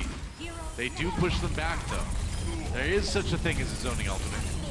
And it does make way for the Valkyrie. Oh, Harry Hook caught by that self-destruct, too. Yeah, they have no more resurrection charges either, so without anybody on the payload. Yeah. Just move straight on through. 2 minutes and 40 seconds left to push through point C. Yeah, they're going to keep 3 people on that payload, or else I would think they would want to, because Dallas Fuel could still stop them, and there's only about 2.5 minutes left for them to push through point C. This is where it gets tricky if you're London. Effects depth there, a bit needless. He was installing the payload out at all, and it means some free movement on the cart. Coco wants to switch over to the Reinhardt right now to more safely approach the payload. Too many flanking options on this point. Self-destruct. Ooh, anticipated Tracer being there, but she wasn't. Birdring back around the corner again, and now they're going forward. Mickey trying to cover for his team just a little bit. Birdring needs to really be careful of those flanks. In fact, trying to find him. He's got that dead eye. Oh, Coco did fall. That's an opportunity for London as they move forward here. More kills coming in, and the Valkyrie paving the way. There we go. He's been waiting a long time for that one. Finally, the flashbang connects, and he takes down Effect. Birdring. That's only Taimu left, Doa. Yep, that's not going to be enough to stop this payload right now. Can Dallas get anyone there in time? No, they can't. And that will be round one complete. London gets it all the way to the end of Nimbani. Yes, they do, and you have to wonder if Dallas Fuel had a more effective push when they had the Valkyrie advantage towards the end of point B, because with that investment and the fact the cart got tapped in there meant that there was a big edge for London when it came to pushing that last point. All right. Well, only about 1:30 left on the clock, so a good attack run for London, but not something that's insurmountable by Dallas, certainly. No, the first hold was good for them. Yeah.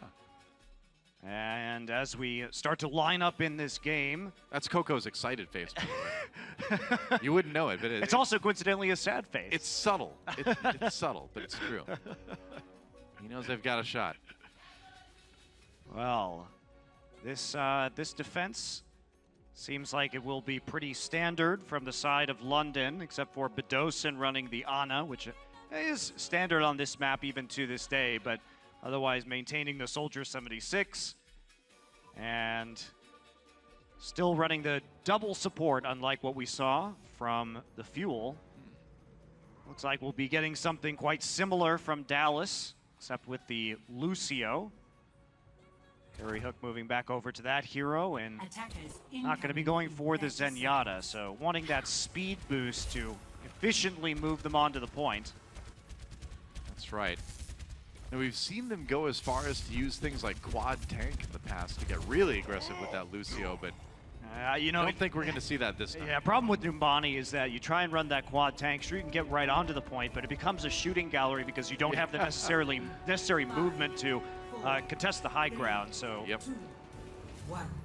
gets a bit awkward.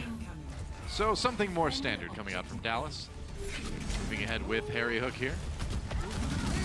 And we'll see what Taimu can do on that Soldier 76. One of the heroes he's played quite a bit of over the years, of course. Harry Hook getting really low, taken out immediately. Whoa, he went in there and there was just no protection. Chip's dying as well. That is really weird that they lost both supports so quickly. Well, the big factor was Bedosin hit almost all of them, I guess, with a biotic grenade as they came in.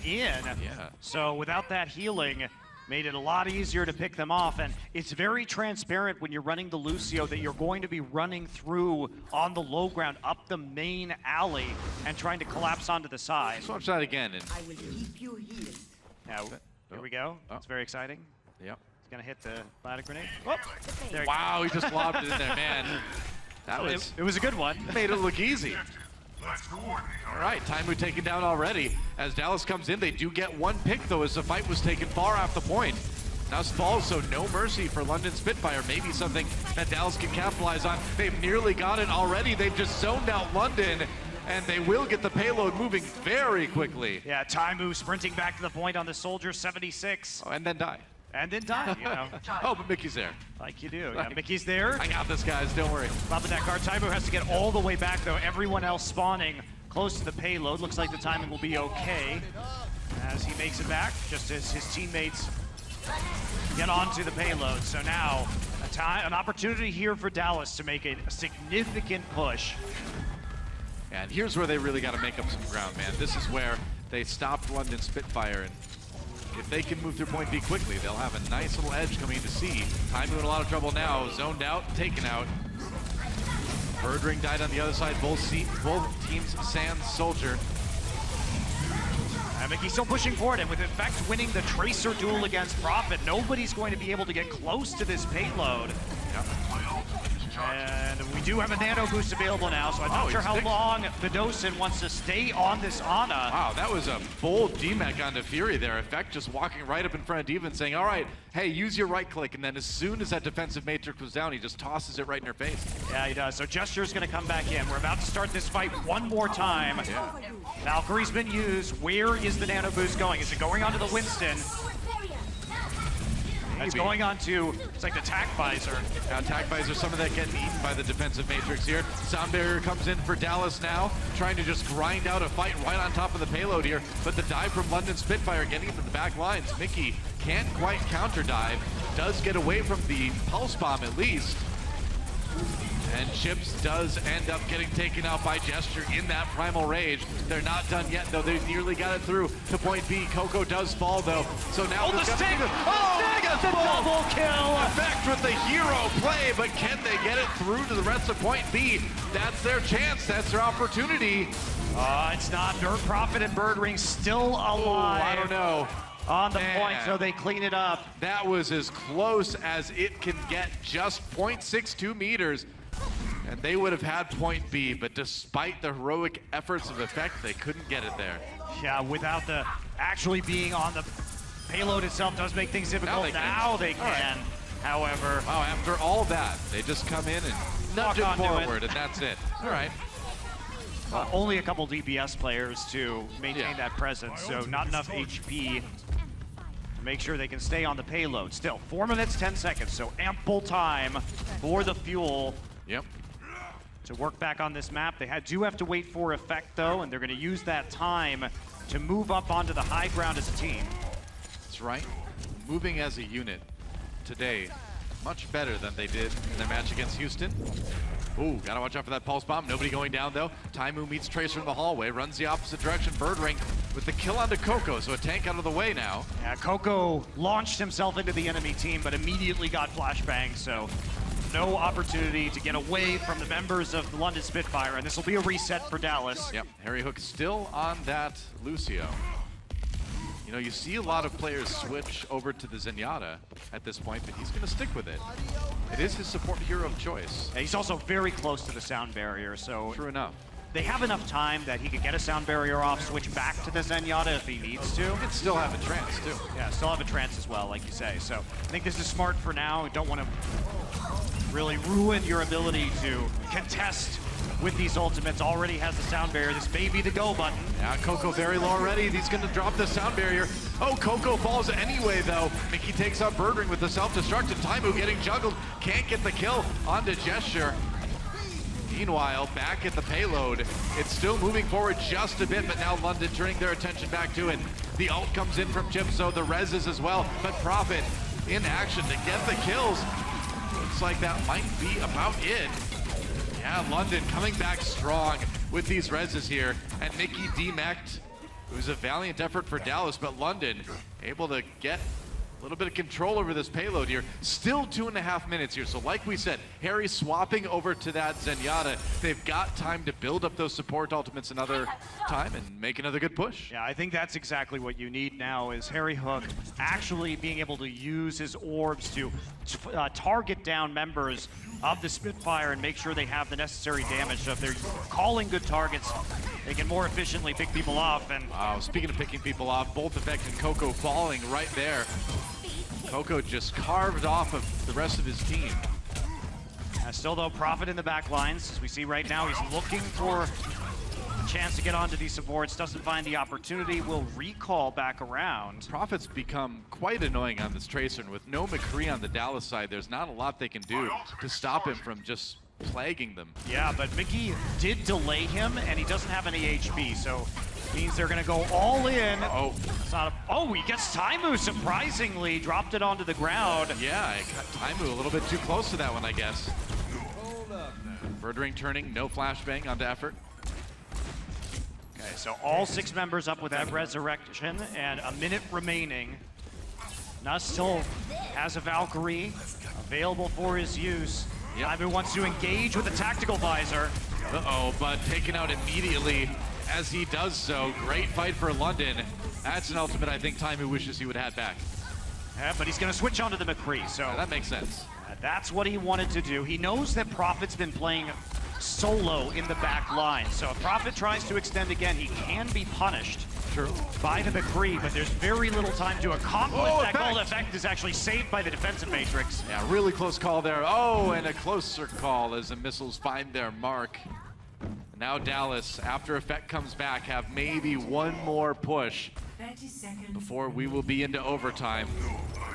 They need to get it done right now. And Prophet's going to be changing his approach. No longer going deep into enemy lines, no longer wanting to get caught out. Yep, playing it safe. And here we go, Primal Rage already for Coco. Mickey coming forward, Effect taken down though. They found him on the outside of the fight. The sneakiness didn't end up working out. Now Prophet has an opportunity. Pulse Bomb, if he can stick it. Harry Hook in a lot of trouble, there it is. Transcendence comes out though, both support ultimates used. Birdring taken down by the Pulse Bomb, we're into OT. Nelson drops to the self-destruct, so Dallas maybe with a chance here. Nelson dropped with his Valkyrie. He had every opportunity. Both charges of Resurrected already been used by Chips. Oh, that payload is moving, man, but the respawns are coming in for London. They gotta get on the payload in a hurry. Dallas getting closer and closer. Can they do it? Here come the respawns. Gesture really low. They take out the monkey. Oh, Nuss comes in with the resurrect just in time. Valkyrie used the payload. They can't get to the payload, and we are going to the time bank round. Gesture walked away from the payload. Man. And it just rolls straight in. Yeah. I mean, unfortunately, for the Dallas Fuel, the best they can do with that overtime is get a draw now, so they've still lost this match, but... That's the thing, yeah. They finished in OT, so no matter what, London will be winning this one, but Dallas Fuel at least with a chance to come away with a tie in one map. Yeah, that's about the best they can hope for. A minute and a half on the defense now. Yep. Looks like even though in the past we've seen Taimu go on to the Torbjorn in situations like this, he will be playing the Sombra once again. That's right. Well, despite any results, certainly a stronger showing for Dallas Fuel. They've really made London work for it today, and it's kind of surprising. I mean, the experimentation is good. We knew this team needed to kind of rework some things to do better down the line, but you can really see kind of what a night and day difference some of these lineups are. It's just, Dallas Fuel is such an enigma because they are going to be 0-4 now, but yet they've had competitive series with both Seoul and London. It's odd. It was like it was the best of teams, it was the worst of teams. You really don't know where to put these guys, but numbers-wise, they're going to be down at the bottom here for a little while. They have had a difficult strength of schedule to start the season off with. They have. And so as we move in, there will be more time for them to find their bearings. Effect hunting people. Mickey gets a kill in a gesture early on. Oh, sneaky cowboy. The spurs give you away, though, oftentimes. It's hard to be sneaky in spurs. Why does he wear spurs when he is never seen on a horse? I don't know. Maybe he hops on Orisa once in a while. I would love for that to be a combo. That's what I always thought, man. Well, Chips brings back Harry Hook. Is now London going in. That's what Orisa's ultimate should have been in. Engage with Riot. Giddy up. We'll call it giddy up. Giddy up. That's great. We should be game designers. Here we go. London slowly pushing onto the point. They're trying. Dallas Fuel still on that high ground. Ooh, Harry drops again. Birdring finds another kill. Coco falls as well. Good opportunity for London. They only need that first tick to win the map, and those are the kills they're looking for. That's going to be it. London Spitfire will take the 3-1 victory over Dallas Fuel. Winning this match, they're going to go up 3-0 in the Overwatch League. Strong team, man. It is going to be tough to stop these guys. And the scary thing about London Spitfire is as time goes on, they're going to get even better at putting this mega roster together. I think that's going to be true of both of these teams, though, Daw. True enough. Like, at least for the players they have right now, London had the right idea of stabilizing the roster coming into the season and slowly introducing new variables. Meanwhile, the Dallas Fuel, a bit more scattershot in their approach, and while it's made some matches close against some of the best teams in this league, they haven't been able to come away with a tangible map victory. You know, I think if you're a Dallas Fuel fan, though, you have to look at this and say, by experimenting like this, by trying different things, you're giving up some wins now for theoretically more wins later, and you kind of have to look a little bit farther ahead with this one. Yeah, I agree. I think that the Dallas Fuel roster, if they maintain it being static, it will be a good team, but it's not going to be the best team. By introducing new players that legitimately will help fix the flaws in their game and become more versatile, they have a chance to get better than what their ceiling would be with only using 6. That's right. It's like reworking your golf swing. You're going to miss a lot of shots initially, but ideally you're going to be able to hit more hole-in-ones later. So, on that note, sending over the desk. Hey, they're ready. Hey, guys, how's it going? I'm doing great. How are you guys doing? We're good. Fantastic finish to a great day here of Overwatch League. Welcome back to the desk as we break down the action between the Spitfire and the Dallas Fuel. Your final score, it's going to be 2-1, just like in their matchup against Seoul. Dallas falling just short. And we're going to start here, though, with the comeback tour of Dallas. They started to mix up the lineup a little bit going into game number 3. They bring in Seagull, and they get a big victory on Control. Let's start with the highlights here from Oasis. And Sideshow, I want you to walk me through some of the early moments. Yeah, so Dallas choosing to run Seagull in this lineup, I mean, this was a fantastic... He just takes this tire all around the houses and a great finish to it. But focusing on the Dallas Fuel roster, they've taken Mickey out of the lineup and added Seagull for this kind of triple DPS composition, but Taimu's on the Roadhog, so you still have this strong tank core. And they were playing it very well. This is a great composition for them that has a lot of... it fits their heroes that they're really good at. It fits the map pretty well, even though it's a niche kind of pick that we haven't seen a lot of people do. And I think London had a bit of difficulty reacting to it. Yeah, well, it's what I asked for at the start of the match. I wanted to see the Junkrat come out to potentially shut down Birdring and profit on the dives, of course. So as we saw it later on Oasis, they managed to take a map. And maybe if they utilized the anti-dive with the Junkrat a bit more, they maybe had a better chance of winning the series. So better chance if you look at the other game types. But Dallas did walk away with the victory on Oasis, and Johnny has a telestration for us. This is the effect that Effect has on opponents. Wow, thank you, Puckett. Yes, brilliantly. So I'm gonna try to keep this concise. Obviously, we have a 5-on-5 fight here. Behind Profit here, we see Nuss has gone down on the Mercy. And meanwhile, back in the spawn of Dallas Fuel, we see Harry Hook over here. So it's a 5 versus 5 fight. And now we're going to take a look at Profit in the center of the screen. And we're going to see that Taimu is going to get some shots on the Prophet, and Effect is going to finish him up. And they're up in a 4 versus 5 advantage. And so with that, we're going to see how London Spitfire react. So they're going to get this kill onto Prophet right here. And that's where the counter engage goes up for the London Spitfire. So Jester jumps in, Fury goes after, Bedosin on the Transcendence. And right around here, we can see that Effect on the Tracer. He has so much impact here. He's going to flank around and shut down Birdring on this Tracer, who's going for the back line to kill Harry Hook and to kill Seagull. And so as we play this one out, we're going to see that the Effect successfully managed to kill, or not kill Birdring, but at least deal some damage, gets a kill onto Bedosin, and then by himself, he just shuts down Birdring's effectiveness throughout the fight. And with that, Taimu and Coco managed to kill the tanks on the point. Perfect demonstration of the effect that Effect had. Grammar lesson. As soon as I said it, I was like, Miss McGreevy, my English teacher, I'm so sorry for that one. Big win there for Dallas, and that's where we had hope for this squad. The lineup seemed to work, but now we're going into Numbani. They have to switch things up. They need the Diva, so they bring Mickey back in. Let's go to our 4th and final map of this series as we roll the highlights. Once again, very strong performance from the DPS from the London Spitfire. Yes, they were fantastic. And with Prophet and Birdring, you always know that you're going to get unbelievably good performances. But I'm also very impressed with Gesture and Fury, the guy that you just saw on your screen. This tank duo, we talk about pre-existing rosters or pre-existing synergy with London Spitfire. These two had never played with each other coming into this, coming into the Overwatch League. And they are so good together. They're so tight. They're very aggressive. They go and make picks happen. And they just kind of abused and ran over Coco and Mickey. They couldn't keep up. Coco definitely seemed to have some issues, and I think that is where they need to go back, watch the VODs, and see what went wrong today, because they seem to be just a little bit off in that final map. Better. They did look better. Overall, the team is improving. And remember, this is just 4 games of the 40 before we get to our playoffs in July. But 0-4 start for the Dallas Fuel is not how they wanted to end our day here at the Blizzard Arena. Let's take a look at our total match schedule here for the day. Actually, before we get to that, we got to crown our player of the match. Here it is, your player of the match. Sponsored by Omen by HP. Johnny, we let you pick this man. Who'd you go with? I went with Prophet this time. So earlier yesterday, I said that Cybiolby probably is the best Tracer in the world. Well, if there is someone who's actually going to make a claim for that title, it is Prophet.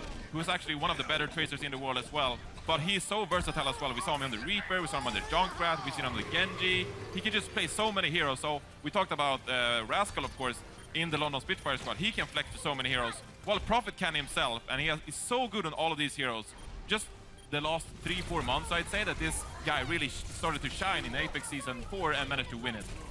Yeah, he was so good. He came out of essentially nowhere and has been picked up by this team, integrated in so well with this mixed roster that they're running, and he is a genuine superstar. This guy on Tracer, you can see some of his statistics here, and he's been on fire on such a range of heroes throughout this match. And alongside Birdring or Rascal or whichever, or Hureg or whoever they put him with, this guy really does perform well and provides so much of the punch that makes London so impressive on paper, and so far they've managed to deliver on. Congratulations, Prophet, with our player of the match, sponsored by Omen by HP. That is our final player of the match for the day, and we got to walk you through the full results here on day 3 of week 2.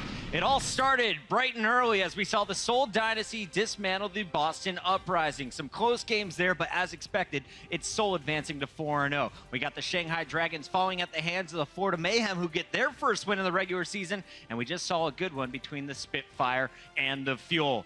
Moving forward, though, we have to look at the big picture here. In our overall standings, you can see the fully Korean lineups of Dynasty, Spitfire, and New York XL locked down the first 3 placements. Our LA teams are right behind them, and then we get into the middle where we have the Houston Outlaws and the Philadelphia Fusion tied at 2-2. So that means tomorrow's games are going to have a major impact on our standings, and we got some good ones starting at 11 a.m. Well, that one's going to be so good. Los Angeles Valiant, they look so clean and tight. They were coming up against NYXL and unfortunately just fell at that hurdle. But here's another opportunity to show themselves as a top team. They are the guys who are going to prove to the world that you don't need a full lineup of Koreans to hit the top of the table in the Overwatch League. Johnny, what are you thinking at that 1 o'clock match? Who are you calling? Gladiators Excelsior. It's going to be a good one, but Pine has really popped off, always on the control map. So can Hydration get through Pine's bullets? I don't know about that. All right, and then at 3 o'clock, it is a major matchup for the teams in our bottom third. It's going to be Boston Uprising going up against San Francisco Shock. We'll see who can rise to the middle of the pack. It's been a great day, and on a real quick personal note, I want to mention that I will be out tomorrow at a death in the family, and we'll be at a funeral, but we have an awesome host coming in. Semler is going to be running the desk for the final day of week 2. It's going to be amazing, and we can't wait for you guys to join us once again. That's kicking off tomorrow, bright and early, 11 a.m. Pacific, here from the Overwatch League. We'll see you then.